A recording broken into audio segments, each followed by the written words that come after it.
Yeah, so I've fixed the board in place now. I've countersunk the holes. The screws, you can hardly see them because they're below the surface. So you pilot hole them and then just put in a small suitable screw, line it up with the framework underneath.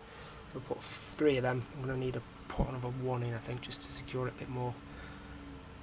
I'm only putting a station on this area, on the back end here, in a different way. I'm angling the station this way across. But for filling the gaps, I use a product called One Time, which is really good. Dries quite quickly. It's really good stuff for doing just general gaps like this. It's not messy at all. It sands to a really smooth finish. It's beautiful stuff to use. For getting the old debris off, old glue or anything like that, I'm using a tungsten carbide blade scraper, which is like this. It looks like that. I think Stanley used to make them.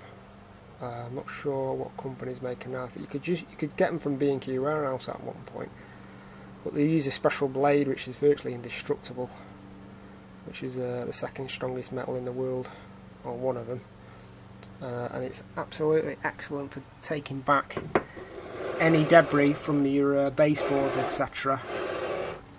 But the good thing is, it doesn't actually damage the baseboard. It's so smooth after you take your debris off, and that is the advantage of using this type of scraper. So that's what I use. So anyway, that's just one update. Next one's coming. Right, so you can get the idea of how I'm going to change it.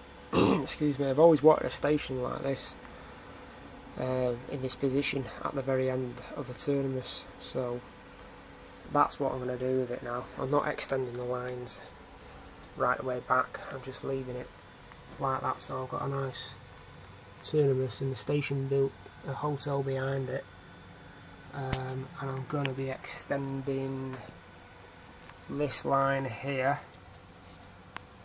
I'm extending that along and it'll come up to about here, another buffer stop, and making the platforms out of balsa wood like I've done in the past, which is easy, and doing the platform finish on them as well. So I'll be extending that one up and this line, and also I'm going to be bringing another point off here into another storage yard here, which will stop for another siding, and that area will be a storage yard for road vehicles, etc.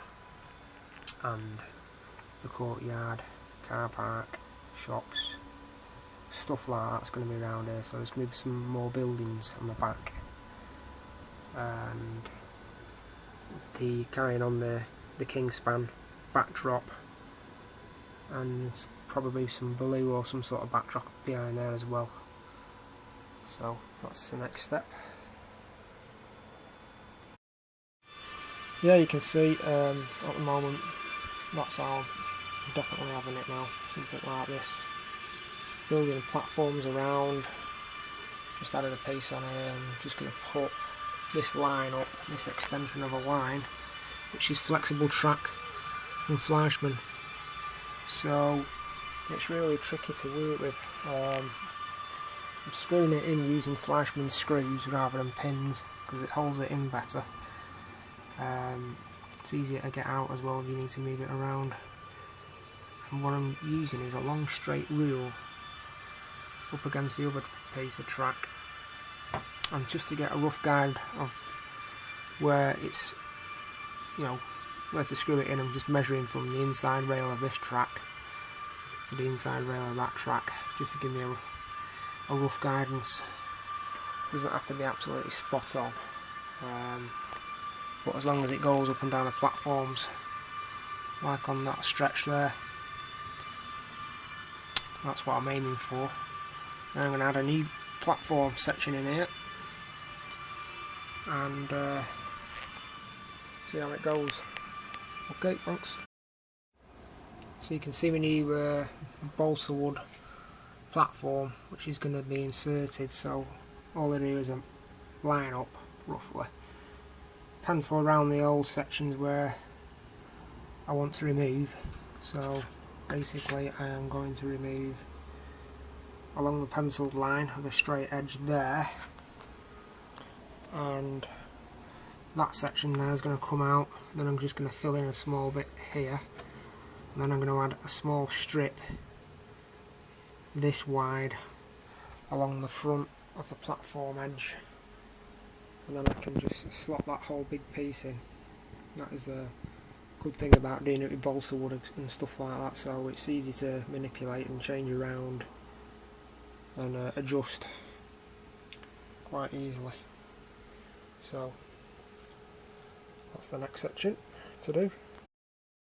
Yeah, when you cut in balsa wood and you want to cut it pretty straight, obviously you need a metal straight edge and a brand new blade, preferably in something like that or more heavy duty than that, and just scroll along the line you've marked out very lightly so it doesn't go off track, and then more progressively harder and harder, and you just got to keep going over that line that I've drawn out probably about 10-15 times until you cut through the balsa wood, and then it'll just lift out like it did do on this section here.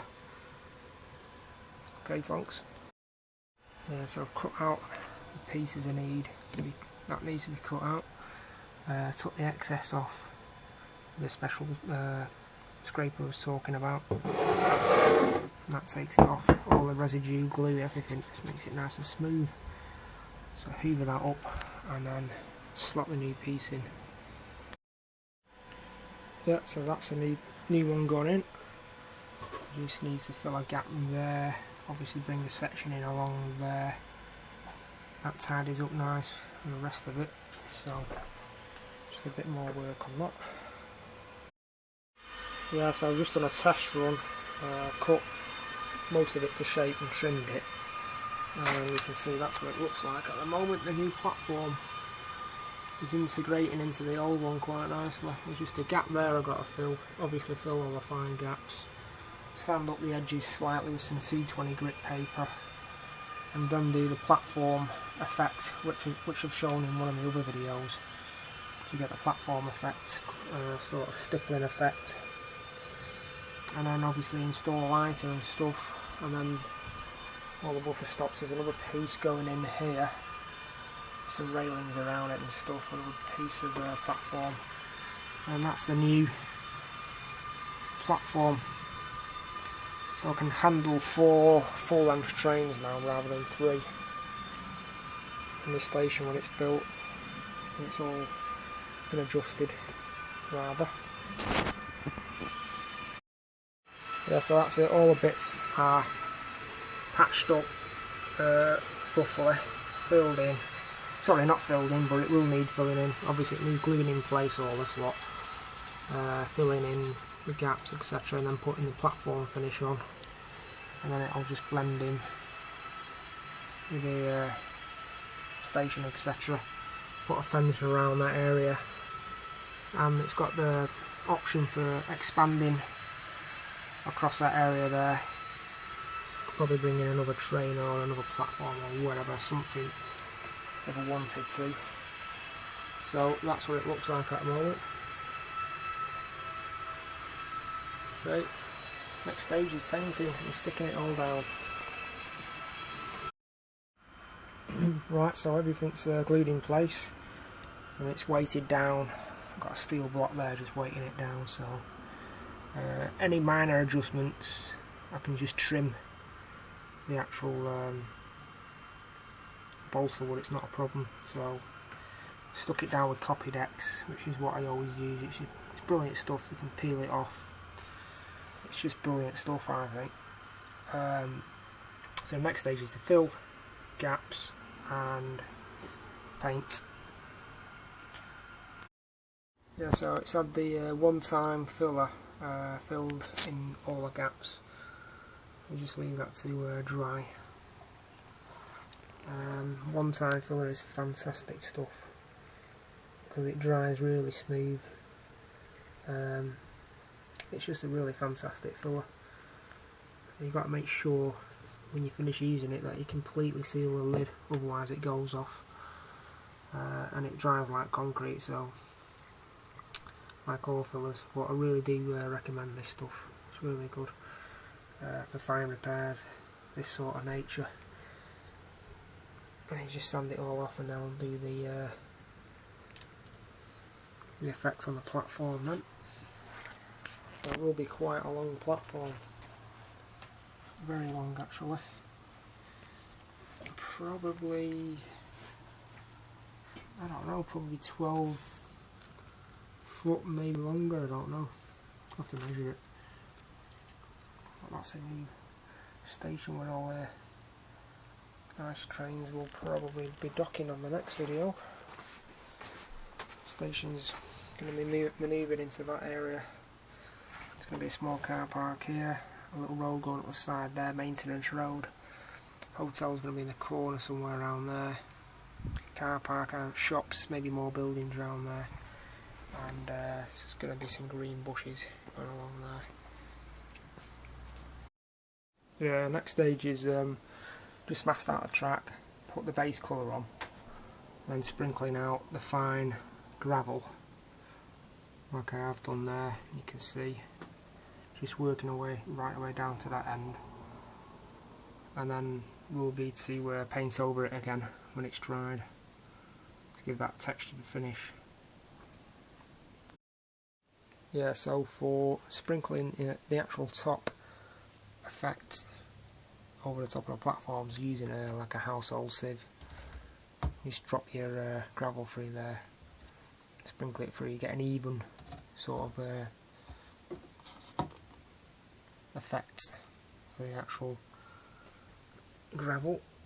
And then what I'll do with that then is overcoat it with another coat of paint, and I'll get the desired effect then. So just another tip.